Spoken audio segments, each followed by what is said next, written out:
This is a very quick video on how to download, install and use the basics of Visual Studio Code to create HTML and CSS. So the download is very straightforward. Go to code.visualstudio.com/download and then choose the environment you're using, Windows, Linux, Mac. Don't worry about these small ones here, just press the big fat button and it will download. So choose where you want to put it. I've already got one here, so you can stick it in there into downloads directory by default. Then you'll see it being downloaded in your browser in the normal way. Once it's downloaded, it'll either pop up with the file for you to click on and it will install, or you can go to the downloads directory and just double click the executable. That'll install, and that's it really. Very straightforward. When it opens, it will look something like this. That's quite likely with your first install. Oh, let's close the wrong one. You might have a sort of a welcome page open or something. We don't really need that. You can close that. So basically, this is the normal view. So we need to create a directory and then some files. So file, open folder. You can say open folder even if you haven't got a folder. Doesn't matter. You can create a folder with new folder. So just find somewhere sensible to put your stuff. I've got a folder here called junk, and because I can delete stuff in here, so I'll delete these two folders that already exist in there, and I'll create a new one.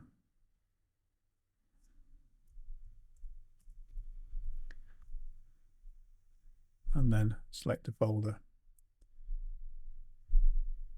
So that now gives us a slightly different view because we've now got access to a folder called stuff.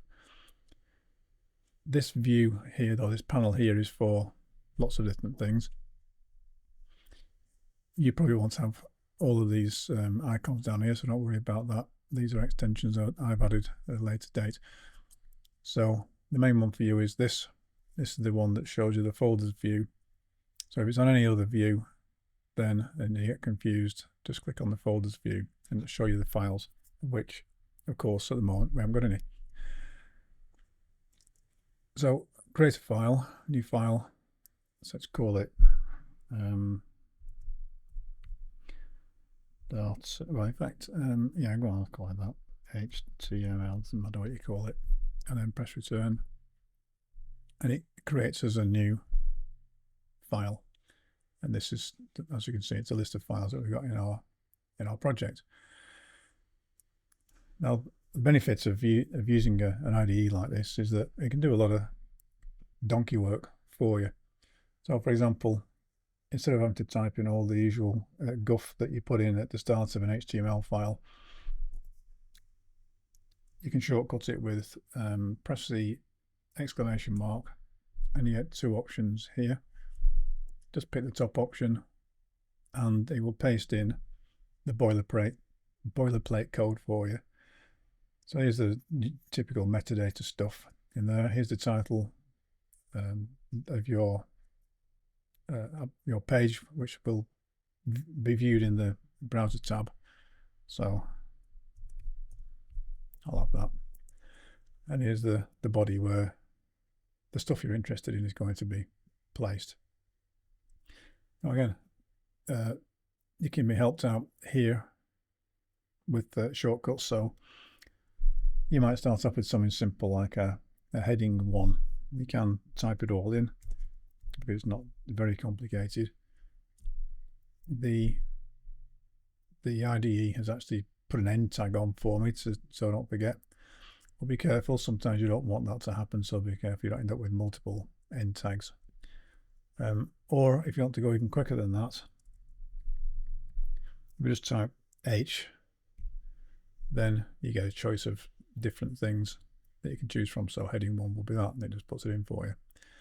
That's no big deal with a heading, but with something like an image, for example, img, you can choose the image, and you got various options here, but that's going to give you the basic one, which gives you the source and the alternate text, alt text, which is saves you having to remember the syntax as well, or typing it in incorrectly.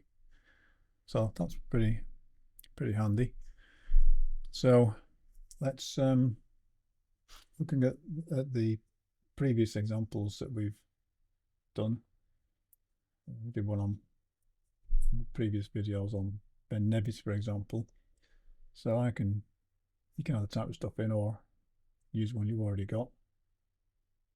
Just trying to copy this so I don't have to type it all in,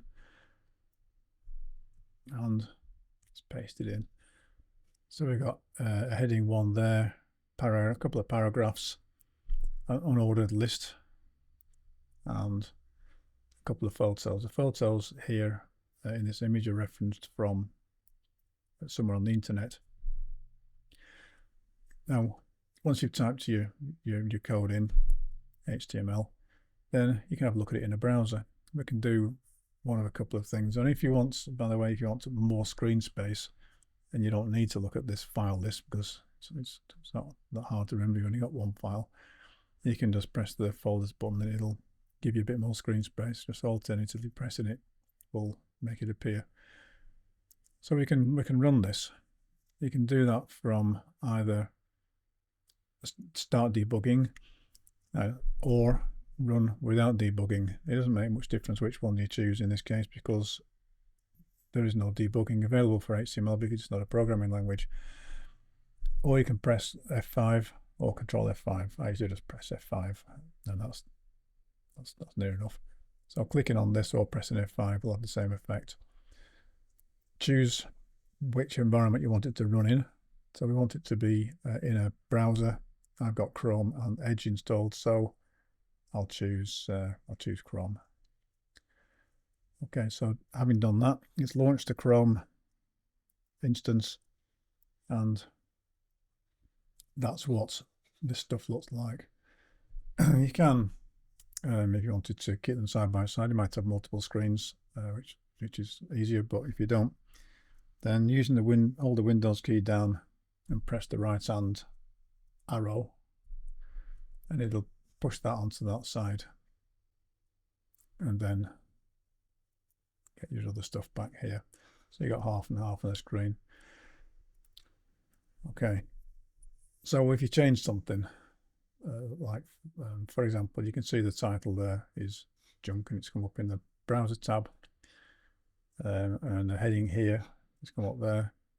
I can change that to whatever I want, as long as the debugging is still running, which is shown up here. If that goes away, then just press F5 again and it'll come back up again. Then all we need to do is refresh this page, and we should see Ben Nevis changed to Ben Nevis with nonsense after it, like that. So that's nice and easy. Let's turn that out. Now you might be more impatient and think, I don't really want to have to press refresh every time like that, even though it's clearly not a big deal. You may want to use an extension, and one of the good things about VS Code is that it does provide lots of extensions. To add an extension, you go to this icon here and search for extensions. Now I've got a few in here already, but there is one which I can't remember what it's called now. I think it's called Preview. Oh, Live Preview, that's it. Live Preview from Microsoft. This will give us an opportunity to preview your HTML code live. You can see it changing as you type stuff in. So just click on that and install it. I've already got it installed, but literally I've got an uninstall option. You'd have an install option. Just click it and install it if you want. So we can get rid of that page. And what it will do is it will create this window, this little icon up here called Show Preview. So as long as you're on an HTML page, tab, then you can click on that and it'll show you what it looks like. So I'll just close this down a second, make a bit more room. Then we can see it's pretty much what the page is going to look like in the browser, and it's even got the correct title there. It doesn't work very well when you get to more advanced stuff, but it's handy for when you're just creating page content, just to see it changing in real time. So bend if it's there, someone to refresh the page, whatever you type in just appears straight away and you can see it. Okay.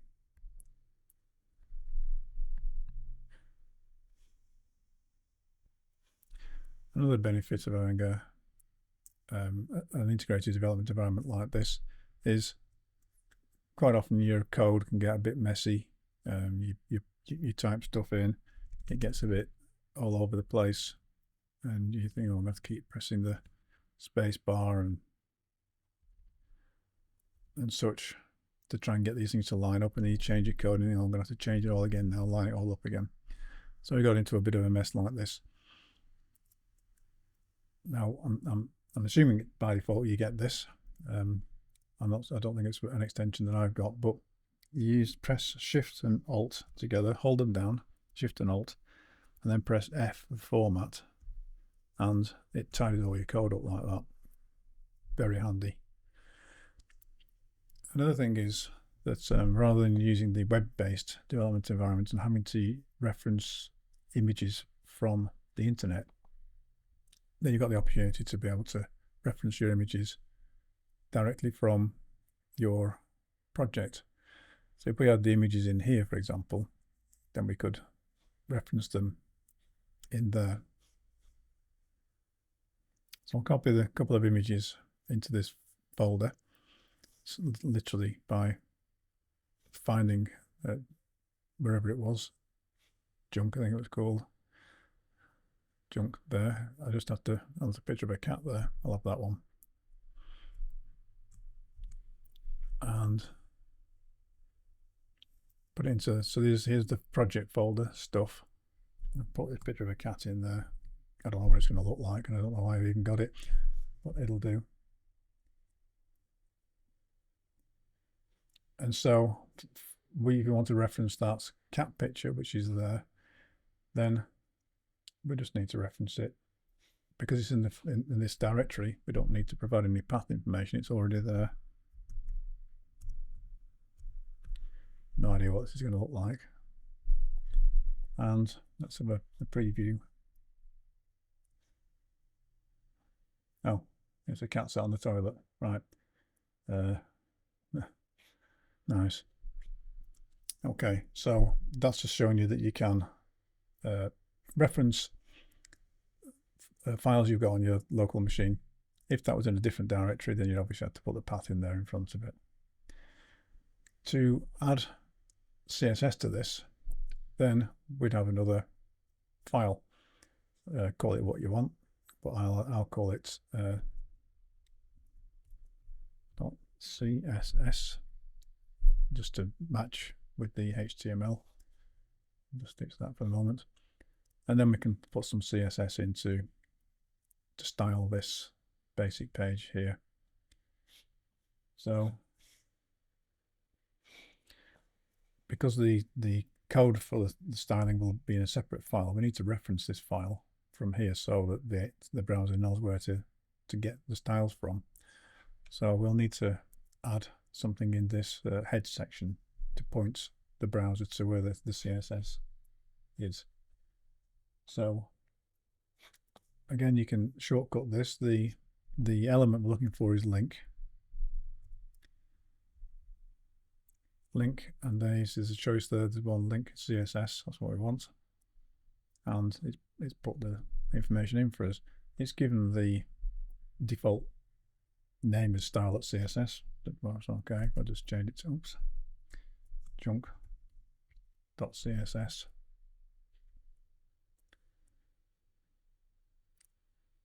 jump.css. You see, it's trying to be over helpful sometimes. Right, there it is.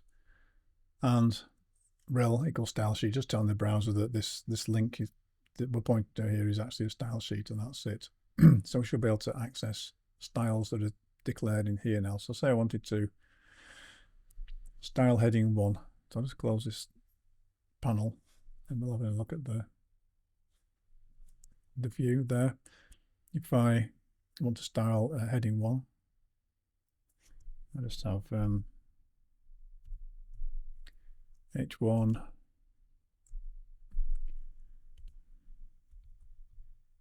color blue. Let's change it blue. So there's our Ben Nevis H1, colored it blue. I'm not going to get involved in how to reference all these elements. That's a separate thing, separate session that we'll do in the future, but this is just showing you how to use Visual Studio Code. Obviously, you can put as much stuff in here as you want to make this look pretty. And well, that's about it really. That's a way to create and view your HTML code, your CSS, and it gives you a lot of features like the shortcutting of element names, etc. And there's an awful lot more than that. You just have to look up all the other features it can do, but that's the basics to get you started. Obviously to save the file, it's the usual thing, file save. Nothing new there. Okay, so we'll call it quits at that.